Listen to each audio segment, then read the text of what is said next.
Y precisamente como invitado especial vamos a conversar a partir de este momento con el ingeniero Segundo Antonio González. Está con nosotros, nos quiere acompañar en la web, en fin, como siempre lo hemos hecho para tocar temas muy trascendentales del departamento norte de Santander y nuestra región de frontera. Ingeniero, ¿cómo me complace tenerlo nuevamente con nosotros? Bienvenido.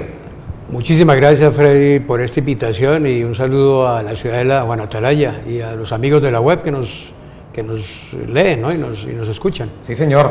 Pues me agrada mucho, ingeniero, estar con usted.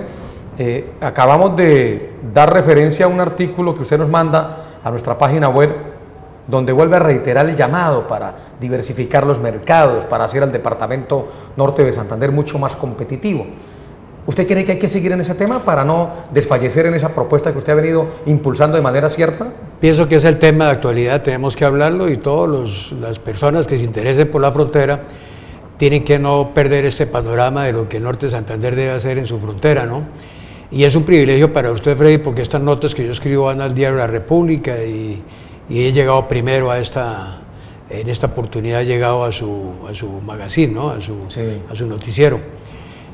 Yo sí invito, obviamente, que hay una gran oportunidad después de esta ola invernal de que hay que replantear muy bien el manejo de los recursos nuevos, en primer lugar, para no solo hacer las reparaciones respectivas que deben hacerse, sino para que se aproveche para hacer rectificaciones en ciertos problemas que hay en las vías, ¿no? Para ver si antes de que venga la nueva ola invernal tenemos unas vías expeditas y que no nos vaya a pasar lo que nos pasó el año pasado a final de año, ¿no?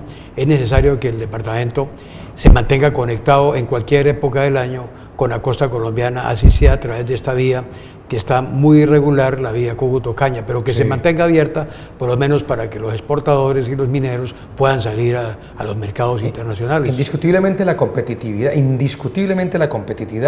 depende en alto grado de la parte vial, doctor ingeniero Segundo. Es lo básico, ¿no? Digamos, las vías, se dice que las vías llevan progreso, es cierto. Esa es la prioridad para el departamento. Nosotros tenemos acá la solución. Nosotros no tenemos que estar pensando en construir nuevas vías en este momento porque lo prioritario es que el departamento se mantenga conectado, ¿no?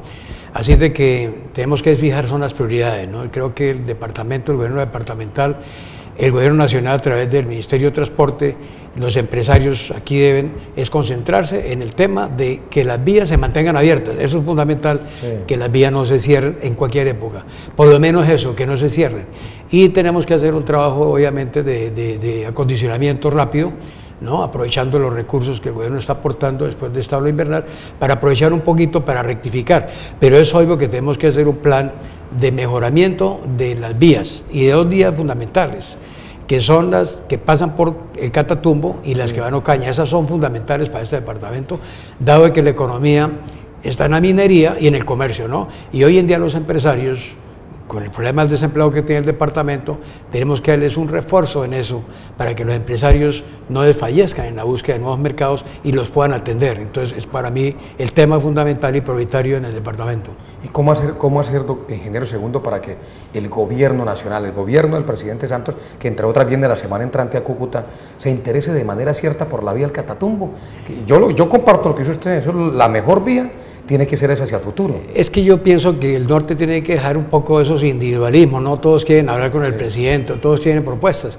No, aquí yo creo que la dirigencia tiene que sentarse y jalonado por un buen liderazgo. El problema del departamento también es de liderazgo, ¿no? Aquí falta un gran liderazgo que pueda aglutinar con muy buenos argumentos, podamos aglutinar proyectos y esos proyectos concretos, por ejemplo, mejorar esas vías que hemos mencionado. Pero esa es la gran propuesta que hay que llevarle al gobierno nacional de una manera expedita, franca, pragmática, que convenzcamos y que tengamos los argumentos para persuadir al gobierno de que tenemos que llamar la atención. El departamento tiene todos los argumentos económicos, tiene un problema de desempleo, un problema de fronteras, la relación con Venezuela, sí se restablecieron políticamente, pero no es suficiente porque no hemos visto el beneficio económico aún. Entonces aquí la frontera sigue siendo muy importante la problemática. Luego nosotros no podemos seguir pidiéndole favores al gobierno que se interese por la frontera. Hay que presentarle hacerle una gran propuesta al gobierno de algo concreto de lo que queremos hacer, y eso se hace es organizando un buen equipo de trabajo, y la gobernación y el liderazgo que supuestamente tenemos tiene que imponerse para que aglutine precisamente ese gran proceso de hacer que nuestra vía fundamental, que es la vía de la costa, se mejore. ¿no? Sí. Y eso tiene que hacerse a través de una propuesta concreta, con costos, bien estructurado, y ayudar al gobierno nacional a que la mire y obligarlo también a que nos apoye. Si no hay ese equipo o esa presentación, pues obviamente que podemos tener muchos argumentos individuales y eso no hace ningún eco en el gobierno central. Ingeniero, hay una gran preocupación con el tema de Venezuela. Venezuela, como usted lo dice incluso en su artículo, está exportando menos, tiene más compromisos. ¿Cómo podemos mirar de manera cierta ese mercado venezolano? ¿Sigue siendo atractivo? ¿No va a ser atractivo? ¿O qué expectativa le ve a futuro frente a ese tema? Históricamente, obviamente, que Venezuela ha sido muy importante y fundamentalmente por el hecho de tener un gran comercio con Colombia y la frontera muy activa. Pero ya hemos visto que la situación política en Venezuela cambió hace 11 años.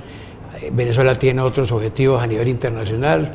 La geopolítica en Latinoamérica cambió por el solo hecho de que Venezuela hizo un cambio en el gobierno. Y eso ha inestabilizado todo el comercio y todas las relaciones con nuestro país vecino. Hoy en día tenemos un gobierno con una actitud muy positiva hacia Venezuela para, por encima de las diferencias políticas, tengamos realmente el pragmatismo de tener unas buenas relaciones comerciales. Pero hay un factor que no se tuvo en cuenta y yo lo menciono, ¿no? Digamos, Venezuela concentra su economía en su industria petrolera, sí, y la gran empresa venezolana es PDVSA.